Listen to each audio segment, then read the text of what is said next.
Good morning, everyone. Today, I want to delve into a story that might sound like something out of a spy novel. But it's a very real concern for a nation preparing to host the world. We're talking about Italy, the Winter Olympics, and the unsettling presence of foreign security forces on Italian soil. The Wired article, which brings this to light, isn't just a historical footnote. It's a crucial warning for upcoming international events. Picture this. It's 2006.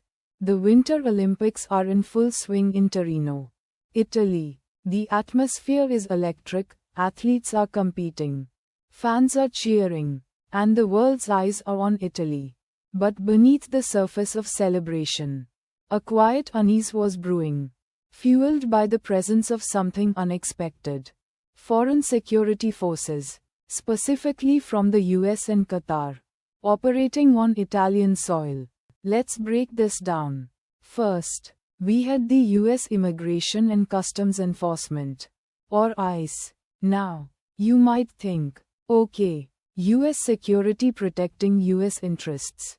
But the situation was far more complex and, for many Italians, deeply unsettling. ICE officers were reportedly not just there to protect American athletes or officials.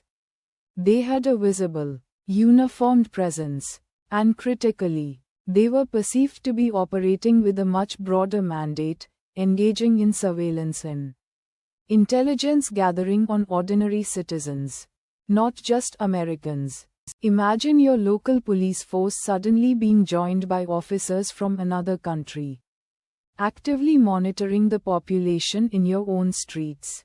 During a major event, it raises immediate questions about national sovereignty, about who has the right to enforce laws and collect data within a country's borders. For Italians, it wasn't just about a polite security cooperation. It felt like a violation of their territory and their citizens' privacy. Adding to this sense of foreign intrusion was the reported presence of Qatari security forces. While their exact role was even murkier than ICE's, the idea that security or intelligence operatives from a nation with a questionable human rights record were operating within Italy's borders, again without clear oversight or public understanding, amplified the concerns. What was their agenda? What information were they collecting?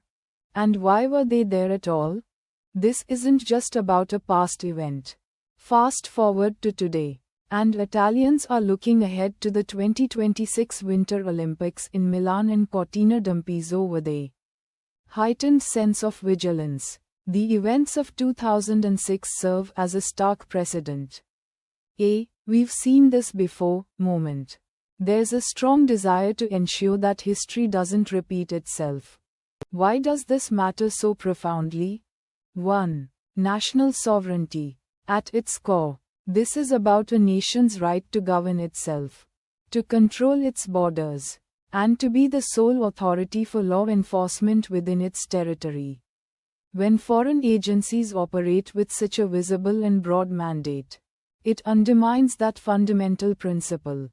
2. Data privacy and surveillance. In an increasingly digital world, who is collecting data on citizens during major events? What are they collecting? How is it being used? The lack of transparency around ICE and Qatari operations raised significant alarms about the potential for mass surveillance without proper legal frameworks or accountability. 3.